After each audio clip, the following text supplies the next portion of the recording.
Arkadaşlar bu hafta size karavan tatili ucuz mu onu anlatıyoruz. Video başlamadan önce Hatice Hanım'dan rica edelim, bize bir kahve yapar belki. Yapar mısın bize bir kahve? Yaparım tabii ki. Tamam, o zaman bir kahve içelim, sonra başlayalım hemen.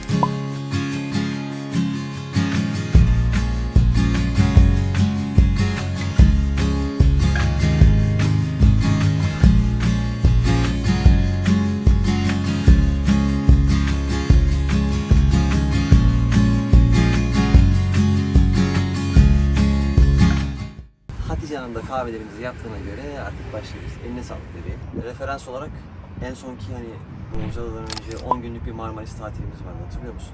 O 10 günlük Marmaris tatilini referans alalım. Ne dersin? Tamam, olur. Ama bazı durumlarda diğer seyahatlerimizden de örnekler veririz tabii ki.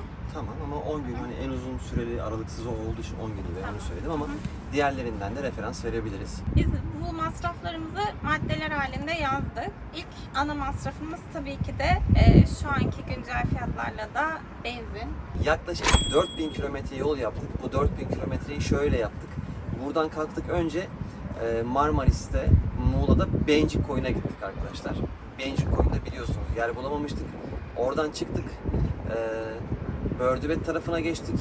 Bördübet tarafında biraz rüzgarla mücadele ettik. Onları da biliyorsunuzdur. Oradan çıktık, baktık olacak gibi Datça tarafına gittik. Datça'da çok keyifli vakit geçirdik. Ardından Fethiye'ye gittik. Fethiye'de çok kampçıları sevmiyorlardı. Doğru düzgün yer bulamadık kendimize. Bundan dolayı çıktık. Oradan Kaş'a gittik. Kaş'ta çok güzel 2-3 gün geçirdik. Kaş'ın ardından da çıktık, İstanbul'a döndük. Bu saydığım rota toplam 4000 kilometre yol yapıyor. Biz bu 4000 kilometrede yaklaşık 4 depo yakıt aldık. Bizim bir depomuz 1350 TL civarında bir paraya doluyordu o zaman. Şimdi ne kadar bilmiyorum. 100 kilometrede 8.5 litre yakıyor. Toplam 4 depo almıştık. 5400 TL civarında gibi bir rakam sadece yakıta vermiştik. Yakıt demişken hemen buradan otoyol ücretleri de bayağı tutuyor arkadaşlar. Hani ücretli yolları kullanarak bir yerden bir yere gidiyorsanız eğer otoyol ücretlerini de bu işin içine katmanız gerekiyor. Kesinlikle katmanız gerekiyor. Bir de bizim gibi hani gittiğiniz yerde yani hem az süreniz varsa, çok yer görmek istiyorsanız, her gün yer değiştiriyorsanız neredeyse daha çok yakıt harcamanız demek oluyor. Tabii bu. normalde işte buradan gitseniz direkt işte Datça'ya 10 gün orada kalacak olsanız çok daha az rakamlarla dönebilirsiniz. Evet, tek bir yere gitseniz işte orada 10 gün, 15 gün, bir ay kalsanız yol masrafınız da burada daha azalmış olur. Bir de biz bayramda gittiğimiz için her gittiğimiz yerde yer bulamadık. Yer ararken de çok zaman kaybettik ve bu sürede de tabii ki Sürekli yer değiştirdik. Evet. Yer değiştirdiğimiz için yakıt harcadık. Gelelim ikinci kaleme. İkinci kalem yeme içme masrafları, market alışverişi yani. Yakıttan sonra en büyük tarafı da burası oluşturuyor değil mi? Evet, yeme içme. Aslında burada birazcık sizin hani yeme içmenize göre de çok değişebilir. Biz mesela çok fazla alkol tüketmediğimiz için, hani alkol fiyatları da yüksek olduğu için hani orayı düşürdüğümüzü düşünüyorum, hani daha az harcadığımızı. Onun dışında genelde karavanda hani hep denize sıfır olduğunuz için hani gidip bir mekanda yemek yerine biz hep karavanda geçirmeyi tercih ettik. Evet, genelde kendi yemek ihtiyaçlarımızı kendimiz Sadece bir gün falan gittik herhalde, değil mi? Kaş'ta bir gece gittik. Kaş'ta bir gece değerlendirmiştik. Bir de tekne turlarına gittiğimizde hani öğle yemeğini orada yedik gibi düşünebiliriz. Vesaire. Aynen. Onun dışında biz genelde işte daha böyle işte her yerde olan ucuz marketleri tercih ettik. A101 gibi, BİM gibi. Toplamda yaklaşık bir 5 kere falan market alışverişi yapmışızdır değil mi? Yapmışızdır. Ama bazen sadece küçük eksiklerimizi aldık. İlk başta çıkmadan önce büyük bir alışveriş yaptık. Orada da işte genelde makarna, işte köfte, işte kahvaltılıklar. İşte buzdolabımız olduğu için et falan alıyorduk ama buzluk gözümüz dar. Çünkü 10-15 litre falan bir alan alabiliyor. O yüzden böyle çok fazla et koyamadığımız için eti de sınırlı aldık. Evet, yani yedikçe aldık gibi oldu. Hani gittiğimiz yerlerde aldık birkaç gün. Çünkü bir de hani elektriğimiz biter, işte bir şey 5 kere markete gitmiştik. İlk market alışverişimiz ilk olduğu için biraz pahalı tutmuştu. Ona da 650 TL civarında bir para ödemiştik. 750. Bunları not almıştık aslında. Evet de notları şu an inerken aşağı yanımda alıyorum. Ama 100 lirayla kimse ölmez. Aynen. Ben bir 750 tuttu diye hatırlıyorum. Hatta şey muhabbet yapmıştık her gittiğimizde. Çünkü bir sonrakinde Cem'le gitmiştiniz. Hatta o da 750 lira tuttu demiştik. Her gittiğimizde 750 muhabbeti yapmıştık. Yani en az bir 750 tutuyordu. Ondan sonrasında daha uygun rakamlar olmuştu. 300-350. Sonrasında yapacağımız alışverişte daha ufak tefek alışverişler oluyordu. İsmail abilerden falan böyle yardım alıyorduk. İşte onlar bizden alıyordu mesela. Kampçılık demek dayanışma demek. Aynen. Yine de Kaş'ta güzel bir akşam yemeği yemiştik. Oraya 700-800 lira civarında para ödemiştik. Onun haricinde genelde hep karavanda yapıyoruz zaten yemeklerimizi. Çünkü çok Evet. keyifli oluyor. Düşün, Aynen. her akşam yemeğimizi denize sıfır yiyoruz. Yani böyle bir lüks yok aslında. Her zaman yani sabah kahvaltıda da denize sıfırsın, kahveni içerken de denize sıfırsın. Yani öyle bir tesis, öyle bir yer yok aslında gidebileceğin ve gerçekten çok keyifli. Kendi yemeğini yapmak, hazırlamak da karavanda çok keyifli. Biz çok büyük keyif alıyoruz. Şimdi kendimize güzel bir lağ taşı mangal da aldık Evet, hatta. o tatilde yoktu. Evet. Bundan Şimdi- sonraki videolarda göreceksiniz. Çok daha güzel bir mangalla Aynen. geliyoruz hayata. Aşırı Mangalın pratik başında da ben oluyor. varım. Erkan güzel yemek yapar zaten. Hatice'nin değil, çok pratik oluyor, çok keyifli oluyor, daha kolay oluyor. Evet. O yüzden bol bol mangal yaparız bundan sonra diye düşünüyorum. Yakıta para verdik, market alışverişlerine para verdik. Bir de hatırlıyor musun? İlk böyle girişte Bördübet'e girdiğimizde normalde biz suyu, karavanın temiz suyu var 175 litre camilerden, işte benzin istasyonlarından falan alıyoruz. Biz evet genelde hep benzinliklerden alabilirsiniz Şu ana kadar da dediler. hiçbir problem yaşadık mı bununla ilgili? Yok yaşamamıştık ama orada Bördübet'te benzinlik vermiyormuş yani karavancılara su. Ya çok fazla karavancı gidip bu şekilde aldığı için.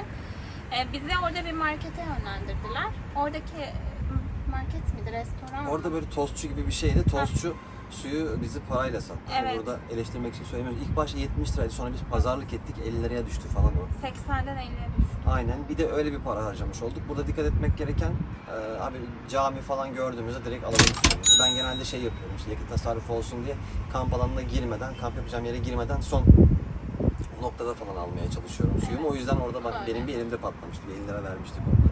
Tabii yakıttan tasarruf edelim. Gelelim bir sonraki kalemimize.